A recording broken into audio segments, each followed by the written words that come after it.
Assalamualaikum warahmatullahi wabarakatuh. Perkenalkan, nama saya Irma, program studi S1 Kesehatan Masyarakat. Di sini saya akan membahas tentang upaya Promkes menghapus stigma pada ODP, PDP, dan suspek COVID-19. Stigmatisasi terhadap COVID-19.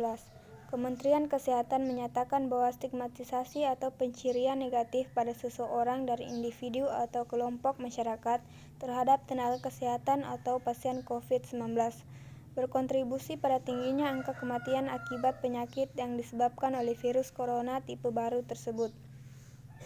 Upaya menghapus stigmatisasi penderita COVID-19.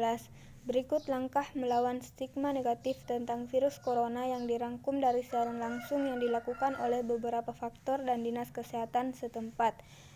Seperti gunakan istilah yang baik, jangan sebut pasien dengan korban, jangan menghakimi, berikan penghargaan pada tenaga medis, berikan semangat.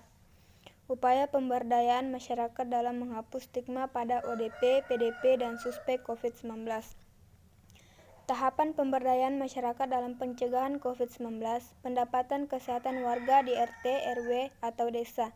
Pertama, mendata kesehatan seluruh warga menggunakan formulir pendataan warga, termasuk warga yang berisiko tinggi.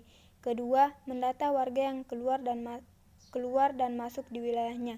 Ketiga, menghimbau warga untuk menginformasikan jika ada orang asing atau warga yang datang dari wilayah yang sudah terjangkit COVID-19 yang masuk ke wilayahnya. Keempat, informasi yang perlu disampaikan kepada warga tentang pengorganisasian masyarakat dalam pemenuhan logistik. Pertama, mengatur cara logistik dasar untuk warga ODP atau PDP yang dikarantina, termasuk obat-obatan dan alat kebersihan. Kedua, memastikan semua warga tidak kekurangan makanan. Ketiga, mendata warga yang mempunyai usaha pembuatan makanan agar bisa disebarluaskan kepada warga lain.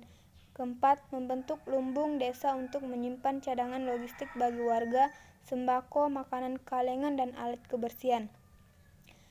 Upaya yang dilakukan tokoh masyarakat dalam menghapus stigma ODP, PDP, dan suspek COVID-19, seperti lockdown, social distancing, work from home, atau bekerja dari rumah.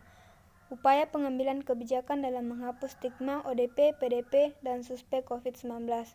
Berdasarkan pedoman COVID-19 yang dikeluarkan oleh Kementerian Kesehatan, orang dalam pemantauan atau ODP adalah mereka yang demam di atas 30 derajat Celcius, kemudian disertai gejala gangguan sistem pernafasan seperti pilek, sakit tenggorokan, dan batuk.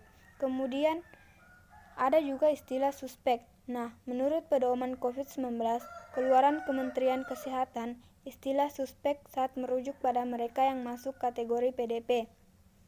Di Indonesia, dari kebijakan ataupun strategi dalam melawan wabah pandemi COVID-19, di Indonesia sendiri memiliki sistem, yaitu memisahkan kategori orang dalam pemantauan ODP dengan pasien dalam pengawasan PDP. Menurut WHO, surveillance merupakan proses pengumpulan, pengelolaan, analis, dan interpretasi data secara sistematik dan terus pengambilan tindakan. Status ODP, PDP, dan suspek didapat dari proses tracking yang dilakukan pemerintah dengan mengaitkan data-data yang ada di lapangan. Pasien yang masuk sebagai salah satu dari ketiga kelompok tersebut akan diberitahu oleh petugas kesehatan terkait dan umumnya diteruskan dan menjalani karantina selama 14 hari. Terima kasih. Assalamualaikum warahmatullahi wabarakatuh.